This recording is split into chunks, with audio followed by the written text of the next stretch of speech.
Hello friends, food plates with Mishtu চ্যানেলে আপনাদের স্বাগত।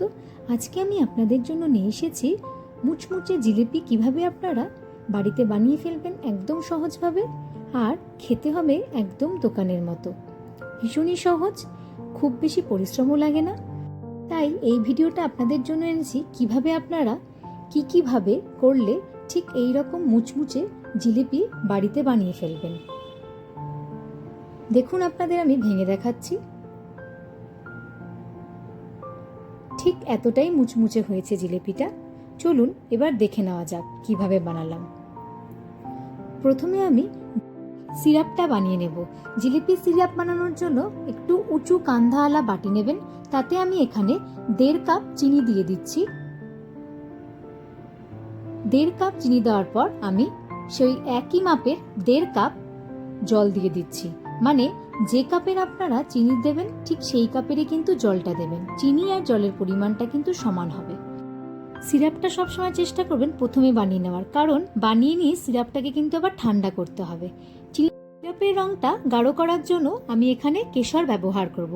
আপনারা যদি চান তাহলে ফুড কালারও ব্যবহার করতে পারেন, তবে আমি বলবো ফুড কালারের চেয়ে কেশর ব্যবহার করাটাই ভালো শরীরের জন্য। এরপর আমি এলাচ দিয়ে দিচ্ছি।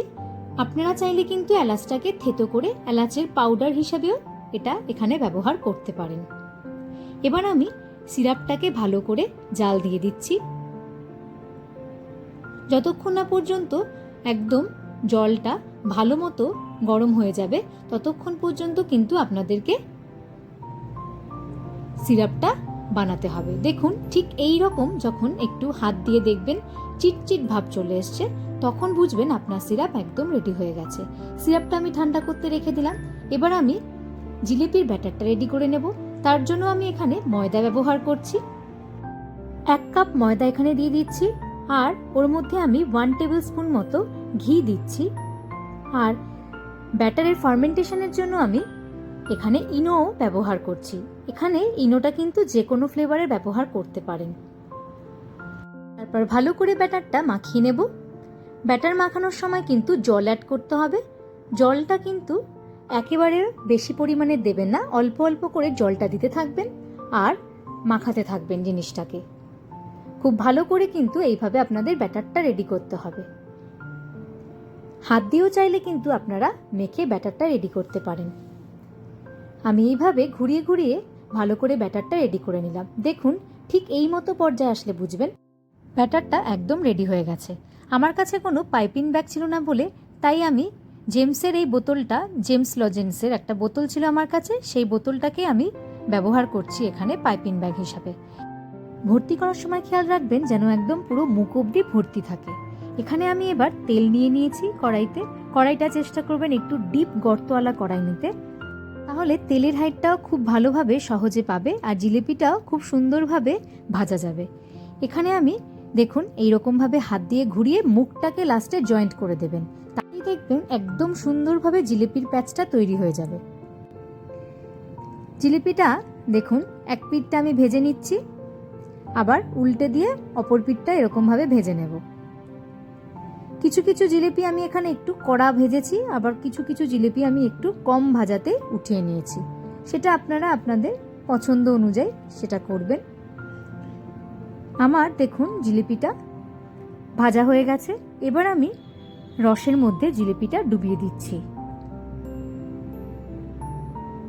এইভাবে কিন্তু আপনারা একদম সহজে বাড়িতে জিলিপি বানিয়ে ফেলতে পারেন। একদম মুচমুচে জিলিপি তৈরি হয়ে আমার চলে এলো। দেখতেই পাচ্ছেন কতটা সুন্দর হয়েছে। এবার আমি এটা প্লেটে তুলে নিচ্ছি। তো বন্ধুরা, আপনারা কিন্তু এইভাবে বাড়িতে যে কোনো সময় বা কোনো অনুষ্ঠানেও কিন্তু আপনারা এরকমভাবে জিলিপি বাড়িতে বানিয়ে ফেলতে পারেন একদম সহজভাবে। এখানে দেখুন আমি কিছু কড়া ভাজা জিলিপি করেছি, আবার কিছু কম ভাজাও জিলিপি রেখেছি। চলুন বন্ধুরা, এবার আমি আপনাদের ভেঙে দেখাই যে কতটা মুচমুচে হয়েছে জিলিপিটা। দেখুন, বুঝতেই পাচ্ছেন ঠিক এতটা মুচমুচে হয়েছে। তো আপনারাও বাড়িতে বানিয়ে ফেলুন। আর ভিডিওটা যদি আপনাদের ভালো লেগে থাকে তাহলে কিন্তু অবশ্যই একটা লাইক করবেন, শেয়ার করবেন আর কমেন্ট করে জানাবেন কেমন লাগলো। আর আপনি যদি এই চ্যানেলে নতুন দর্শক হয়ে থাকেন তাহলে কিন্তু অবশ্যই একটা সাবস্ক্রাইব করে দেবেন। টাটা।